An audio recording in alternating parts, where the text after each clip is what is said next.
September the 1st, 1939, Hitler's forces strike at Poland.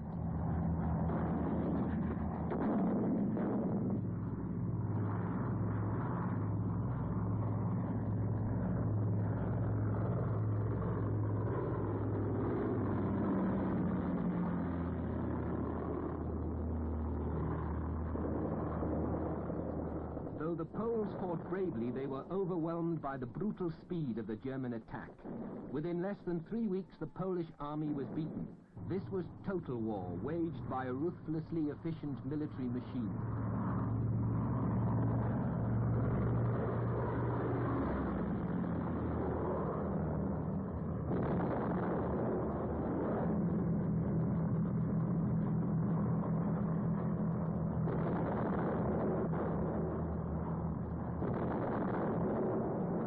Warsaw, the capital of Poland, was bombed into submission by the German Air Force.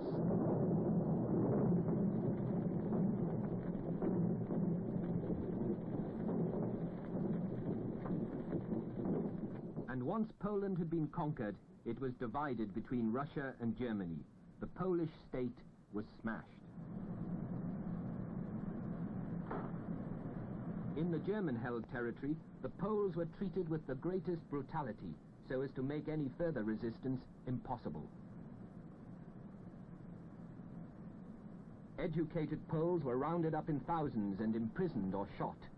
The Jews of Poland were systematically arrested by the SS and sent to concentration camps, men, women, and children. The Germans planned to exterminate them so as to rid Europe of what they called the Jewish problem. In spite of their promises, the British and French could do little to help the Poles. Every day they expected an attack from Hitler against their own territory. But it wasn't until April 1940 that he struck again, northwards, at Denmark and Norway.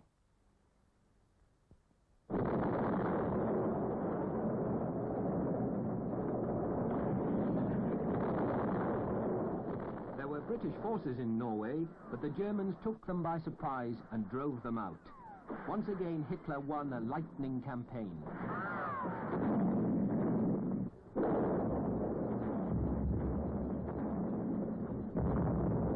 But the campaign had one result which he probably hadn't expected.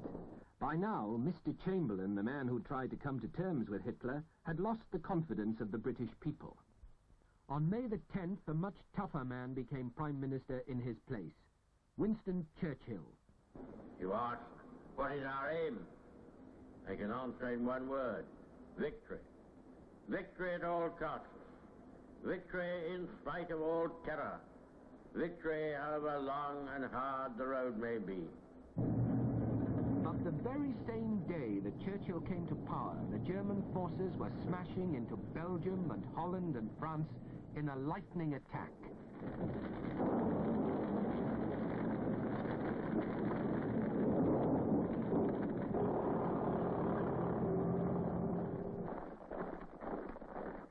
In spite of Churchill's brave words, victory against Hitler seemed even further off.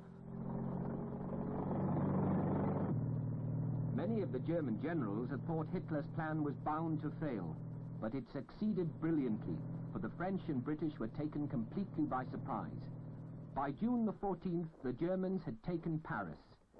In 6 weeks, they had done what they'd failed to do in the 4 years of the Great War.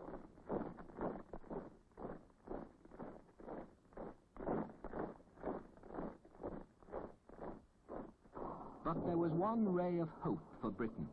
The British army had been cut off at Dunkirk on the Channel coast and was in danger of being wiped out. But by getting every available boat across the Channel, over 300,000 men were brought back safely to England.